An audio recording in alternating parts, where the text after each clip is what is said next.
نحمده ونصلي ونسلم على سيدنا ومولانا رسوله النبي الأمين المكين الحنين الكريم الرؤوف الرحيم أما بعد فأعوذ بالله من الشيطان الرجيم بسم الله الرحمن الرحيم اللهم صل على سيدنا ومولانا محمد وعلى آل سيدنا ومولانا محمد بعدد كل شيء معلوم لك اللهم صل وسلم على روح سيدنا محمد في الأرواح وعلى جسده في الأجساد وعلى قبره في القبور۔ جی ناظرین کرام، امید کرتا ہوں آپ خیر و عافیت سے ہوں گے اور دعا گو ہوں کہ مالک کائنات آپ سب کو ہمیشہ شاد و آباد رکھے، ہمیشہ خوش رہیں، آقا علیہ الصلوۃ والسلام کی بارگاہ میں درود پاک کا نذرانہ پیش کرتے رہیں۔ ناظرین کرام، آج کا جو ٹاپک لے کے آیا ہوں، کل کے جو ویڈیو تھی اس کا دوسرا حصہ پارٹ 2 آج آپ کے سامنے گوش گزار کر رہا ہوں۔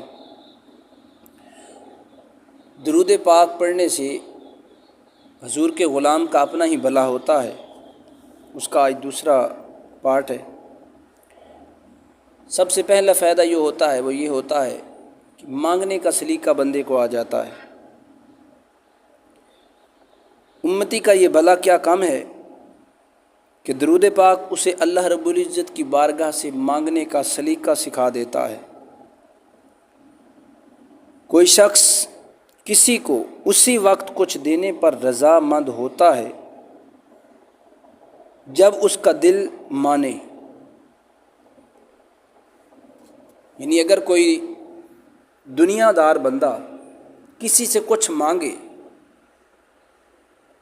اور مانگنے والا اس امید پہ مانگتا ہے اور ان لفظوں میں مانگتا ہے، اس انداز سے مانگتا ہے جو دینے والا ہے اس کے دل میں رحم پیدا ہو جائے، اس کا دل اطمینان میں آ جائے، وہ اس بات پہ مطمئن ہو کہ اس کو واقعی ہی دینا چاہیے،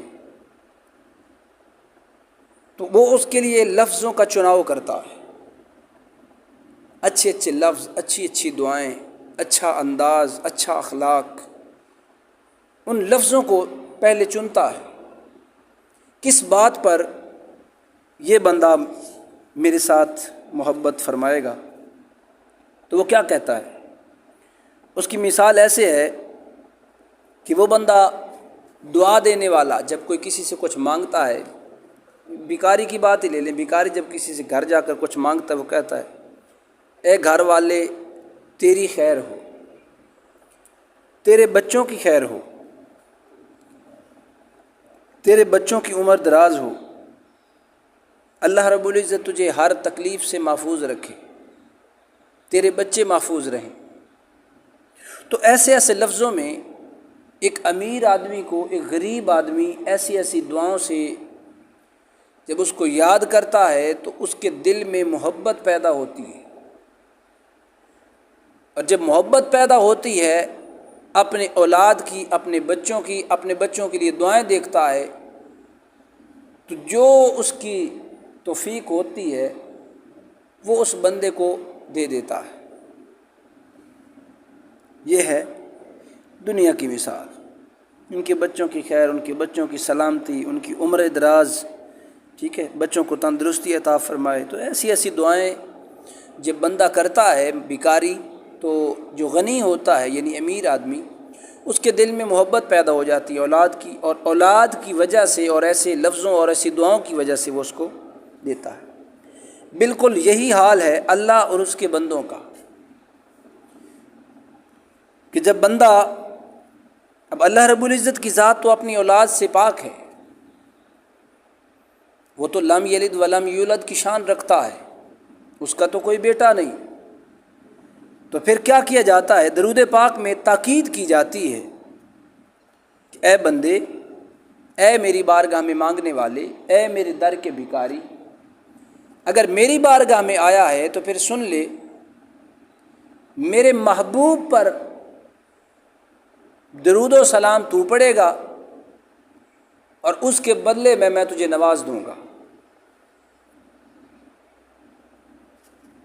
یعنی اے میرے بندے، میری اولاد تو ہے نہیں جس کے لیے تو دعا کرے گا، اور نہ ہی مجھے ان دعاؤں کی ضرورت ہے، میں تو خالق ہوں، میں تو مالک ہوں، میں تو سب کائنات کو عطا فرمانے والا ہوں، تو میری بارگاہ میں کسی چیز کی کمی نہیں ہے کہ آپ میرے لیے دعا کریں گے۔ تو پھر ایسے کرو، تم میرے محبوب کے لیے درود و سلام کی صورت میں دعا بھیجو، ان کے بچوں کی خیر مانگو، ان کے بچوں سے پیار کرو، تو جب وہ میرا محبوب تم پہ راضی ہو جائے گا، اور میں بھی تب تم پہ راضی ہوں گا جب تم میرے محبوب کے لیے مانگو گے، محبوب کی خیریت مانگو گے، محبوب کا بھلا چاہو گے، محبوب کے لیے دعائے رحمت کرو گے۔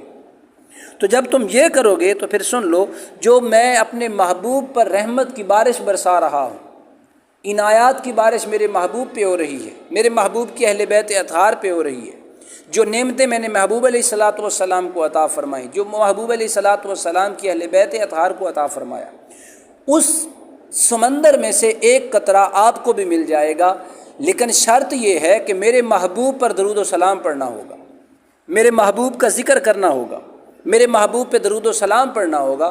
میرے محبوب پر سلام تم پڑھ دو گے، میں تمہاری جھولیوں کو آباد فرما دوں گا، تمہاری جھولیاں بھر جائیں گی۔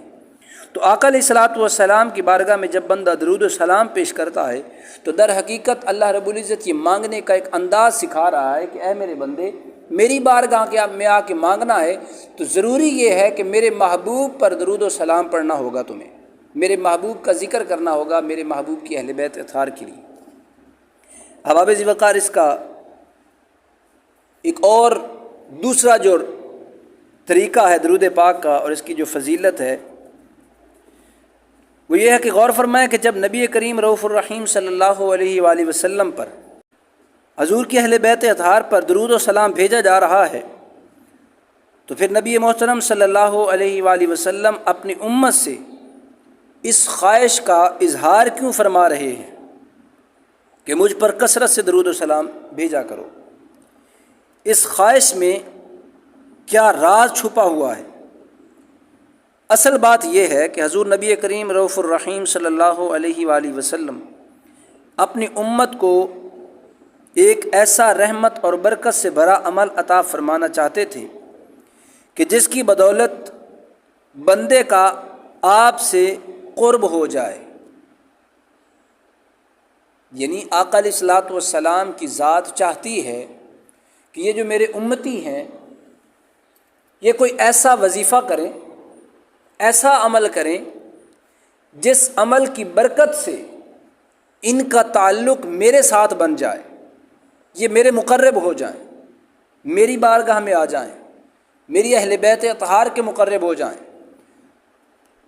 تو محبوب علیہ الصلاۃ والسلام نے چاہا کہ ان کو ایسا وظیفہ عطا کر دیا جائے جس وظیفے کو کرنے سے، جس عمل کو کرنے سے یہ میرا قرب حاصل کر لیں۔ تو جب میرے مقرب ہو جائیں گے تو جو میرا مقرب ہو گیا وہ اللہ رب العزت کا مقرب ہو گیا۔ جو چاہتا ہے کہ میں اللہ کا مقرب بنوں تو اسے چاہیے کہ محبوب علیہ الصلاۃ والسلام کی بارگاہ میں درود و سلام کا نذرانہ پیش کرے۔ تو آقا علیہ الصلاۃ والسلام چاہتے تھے کہ یہ میرا قرب حاصل کریں اور یہ قرب الہی کا وسیلہ بنے، بندہ اپنے نامہ اعمال کو سنوار سکے، قبر و آخرت کی ہولناکیوں سے بچ سکے، بالآخر جنت میں داخل ہو جائے۔ جب میرا قرب ان کو مل جائے گا تو بغیر حساب و کتاب کے جنت میں داخل ہو جائیں گے، دنیا میں بھی میرا قرب ان کو مل جائے گا اور آخرت میں بھی ان کو قرب میرا مل جائے گا۔ اسی طرح میرے آقا علیہ الصلاۃ والسلام چاہتے تھے کہ میری امت کو ہر نعمت سے مالک کائنات نواز دے، میرا کوئی بھی امتی اللہ رب العزت کی کسی نعمت سے محروم نہ رہے، مالک کی کسی نعمت سے دور نہ رہے۔ تو آقا علیہ الصلاۃ والسلام کی چاہت یہ تھی کہ میری امت اللہ رب العزت کی ہر نعمت پائے، تو اس محبوب نے چاہا کہ ان کو درود پاک کی کثرت کی تنبیہ کر دیتا ہوں کہ میری امت تم مجھ پر کثرت سے درود و سلام پڑھنا، اور اس درود و سلام کی برکت سے میرا قرب مل جائے گا۔ میرا قرب ملے گا تو اس رب العالمین کا قرب ملے گا۔ جب رب کائنات کا آپ کو قرب مل جائے گا تو آپ کی جو دل کی تمنا ہوگی مالک اس کو پورا فرما دے گا، جو دل کی چاہت ہوگی وہ پوری ہو جائے گی۔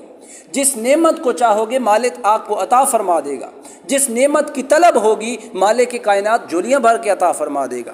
آقا علیہ الصلوۃ والسلام چاہتے تھے کہ میری امت کو ہر قسم کی نعمت سے مالا مال کر دیا جائے، اس لیے فرمایا اے میری امت تم مجھ پہ کثرت سے درود و سلام پڑھنا۔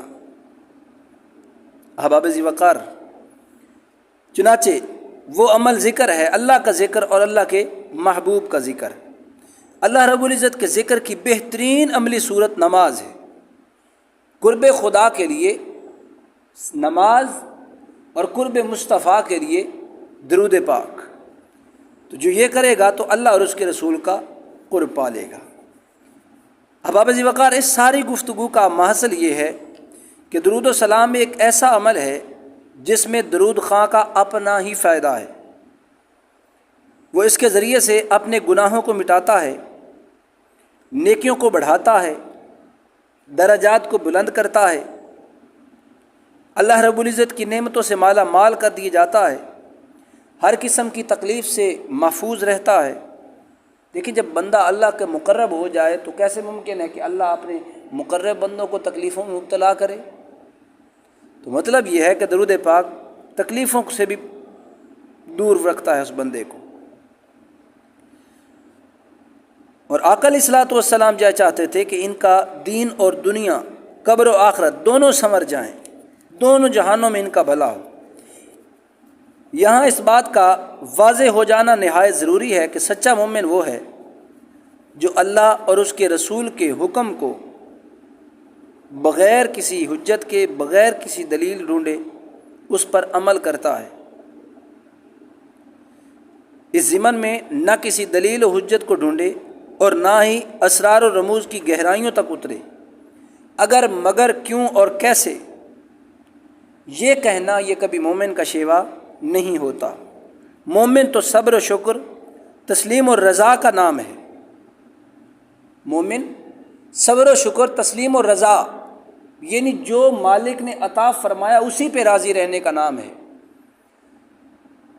تو آقا علیہ الصلوۃ والسلام نے جو یہ اتنا عظیم ہمیں درود و سلام عطا فرمایا ہے تو اس پہ امتی کو راضی ہو جانا چاہیے۔ آقا علیہ الصلوۃ والسلام کی بارگاہ میں شب و روز درود پاک کے نذرانے پیش کرنے چاہیے، اور وہ ہمیشہ اپنے مالک حقیقی اللہ عز و جل کے حکم کی تعمیل اور نفع فائدہ سے بے نیاز ہو کر کرتا ہے۔ لہٰذا یاد رکھیے درود و سلام ہمارے مالک یعنی اللہ رب العزت کا حکم، پیارے محبوب علیہ الصلوۃ والسلام کی خواہش مبارک اور ان کے تعمیل میں اللہ اور اس کے رسول دونوں کی خوشنودی پوشیدہ ہے۔ صاف ظاہر ہے کہ اگر اللہ رب العزت کی ذات ہم پہ خوش ہوگی تو اس میں فائدہ آپ کا اور میرا ہے، یعنی جس پر مالک راضی ہو جائے یہ آپ کا اور میرا فائدہ ہے۔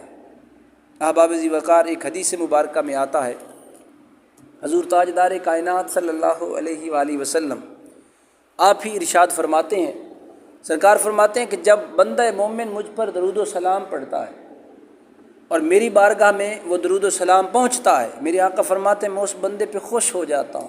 اللہ اکبر، مجھے خوشی ہوتی ہے میرے اس امتی پر جو مجھے سلام بھیجتا ہے، جو مجھے درود پاک پڑھ کے بھیجتا ہے۔ میں قربان جاؤں آقا علیہ الصلوۃ والسلام کے ان عظیم لفظوں پر، میری نسلیں قربان اس ایک جملے پر۔ احباب ذی وقار، لوگ تو جنت کی باتیں کرتے ہیں، لوگ دنیا کے مال و متاع کی باتیں کرتے ہیں۔ یہ دنیا کا مال کیا ہے؟ یہ جنت کی نعمتیں کیا ہیں؟ کروڑوں جنتیں محبوب علیہ الصلوۃ والسلام کی ایک خوشی پر قربان کر دوں، کروڑوں جنتوں کی نعمتیں محبوب علیہ الصلوۃ والسلام کی ایک مسکراہٹ پہ قربان کر دوں۔ احباب ذی وقار، میری زندگی کا مقصد ہے حضور کا ذکر، میری زندگی کا مقصد ہے حضور کا مشن پہنچانا، میری زندگی کا مقصد ہے محبوب علیہ الصلوۃ والسلام کے عشق میں جینا، میری زندگی کا مقصد ہے محبوب علیہ الصلوۃ والسلام کے عشق میں مرنا، میری زندگی کا مقصد ہے حضور کے اہل بیت اطہار کی نوکری، میری زندگی کا مقصد ہے حضور کے اصحاب کی غلامی، میری زندگی کا مقصد ہے کہ یہ میری جو لفظ ہیں یہ آپ کے دلوں میں اترے۔ میری چاہت یہ ہے، میری چاہت ہے کہ آپ حضور کے غلام بن جائیں، حضور کے نوکر بن جائیں، اور حضور تاجدار کائنات صلی اللہ علیہ وآلہ وسلم کی ایک خوشی کی خاطر سب کچھ کر رہا ہوں۔ کہ کل بروز قیامت جب حضور تاجدار کائنات صلی اللہ علیہ وآلہ وسلم کی بارگاہ میں اس بندہ ناچیز کو بلایا جائے، حضور مسکرا کے فرما دیں اے میرے نوکر اچھی نوکری کر کے آیا ہے، اے میرے غلام بڑی اچھی نوکری کی ہے، میں تیری نوکری پہ خوش ہوں۔ بس حضور کی یہ خوشی کے لیے میں آپ تک یہ میسج پہنچا رہا ہوں اور آپ کو یہ امانت دے رہا ہوں، برائے مہربانی پیارے بھائیوں اس کو زیادہ سے زیادہ آگے لوگوں تک شیئر کرو، تاکہ آقا علیہ الصلوۃ والسلام جس بات پہ خوش ہوتے ہیں ہم وہ عمل کر کے حضور کو خوش کر سکیں۔ احباب ذی وقار، آج حضور تاجدار کائنات صلی اللہ علیہ وآلہ وسلم کو امت کی بڑی فکر تھی۔ میرے آقا اس دنیا میں جلوہ گر ہوا، میرے آقا کا سرکار کی آتے ہی لفظ مبارک جو تھے ربی حبلی امتی، یا اللہ میری امت میری امت۔ میرے آقا پوری حیات طیبہ میں کیوں روئے؟ میرا آپ سے سوال ہے، حضور کیوں روتے تھے؟ اس لیے کہ میری امت بخشی جائے، میری امت بڑی گناہ گار ہے، میری امت بڑی گناہ گار ہے۔ تو تاجدار کائنات اس لیول کی محبت ہم سے فرماتے تھے، ہر وقت روتے تھے۔ میرے آقا ہر وقت غمگین رہتے تھے، امت کے غم میں رہتے۔ میرے آقا علیہ الصلوۃ والسلام نے اپنی زندگی بظاہری زندگی مبارک کے اندر آخری لمحے بھی امت کی فکر کی، آتے ہوئے امت کی فکر، پوری حیات طیبہ امت کی فکر کی، امت کے لیے روئے۔ اور حضور کے غلاموں، آقا علیہ الصلوۃ والسلام بڑے روئے ہیں، کاش حضور کو خوش کرنے کا بھی کوئی موقع آ جائے، کوئی ایک موقع آ جائے کہ جب حضور علیہ الصلوۃ والسلام کو ہم خوش کر سکیں، کوئی ایسا نسخہ، کوئی ایسا وظیفہ مل جائے جس کے کرنے سے حضور مسکرا پڑیں۔ میں کہتا ہوں میری زندگی کی قیمت ہی فقط اتنی ہے کہ بس حضور مسکرا دیں، حضور کے لبوں پہ خوشی کے آثار آ جائیں اور حضور فرما دیں ہے میرے نوکر بڑی اچھی نوکری کر کے آیا ہے۔ بس حضور یہ فرما دیں، اسی ایک جملے پہ میری زندگی قربان، میری نسلیں قربان۔ احباب ذی وقار، درود پاک بہت ضروری ہے۔ نتیجہ کلام یہ ہے کہ درود خوانی میں درود خواں کا اپنا ہی فائدہ ہے، کیونکہ درود دنیا میں رحمت کا بادل بن کر اس پر فضل و کرم اور خیر و برکت کمی برساتا ہے۔ جی ناظرین کرام، آج کا ایک درود پاک کا عظیم تحفہ آپ کی گوش گزار کرنے جا رہا ہوں۔ اس درود پاک کو درود شفائے قلوب کہا جاتا ہے۔ یہ درود شفا پڑھنے سے جسمانی روحانی بیماریوں سے شفا ملتی ہے۔ جسمانی بیماریاں یہی جو ہوتی ہیں، روحانی بیماریاں جو گناہ کی ہوتی ہیں جس سے دل مردہ ہو جاتا ہے، ان دونوں کے لیے یہ شفا کا سبب ہے۔ خاص کر جن لوگوں کو شیطانی وسوسے بہت زیادہ آتے ہیں، نیکی کے کاموں کی طرف دل مائل نہیں ہوتا، اگر مائل ہونے لگتا ہے تو نفس رکاوٹ ڈالتا ہے، اس درود پاک کو کثرت سے پڑھنے سے وسوسے ختم ہو جائیں گے۔ ایسی جسمانی بیماریاں جس کا طبیبوں نے لا علاج قرار دیا ہو، ان کے لیے اس درود پاک کو 40 دن تک روزانہ 100 مرتبہ پڑھنے سے انشاءاللہ ہر قسم کی بیماری دور ہو جائے گی۔ اس کے علاوہ یہ درود پاک دل کی امراض کے لیے بہت زیادہ اکثیر ہے، لہٰذا جو شخص دل کے کسی مرض میں مبتلا ہو تو اسے چاہیے کہ 315 مرتبہ 11 دن تک فجر کی نماز کے بعد اس درود پاک کو پڑھے۔ انشاءاللہ دل کی ہر قسم کی بیماری سے نجات مل جائے گی۔ اسی لیے اس درود پاک کو درود شفائے قلوب کہا جاتا ہے۔ حضرت شیخ ضیاء الدین احمد مدنی بھی اس درود پاک کو اکثر پڑھا کرتے تھے۔ سماعت فرمائیں یہ وہ درود پاک۔ بسم اللہ الرحمن الرحیم، اللہم صل علی سیدنا و مولانا محمد وعلی آل سیدنا و مولانا محمد طب القلوب و دوائها وعافیت الابدان شفائها ونور الابصار و ضیائها وعلى آلہ واصحابہ وبارک وسلم وصلوا علیہ۔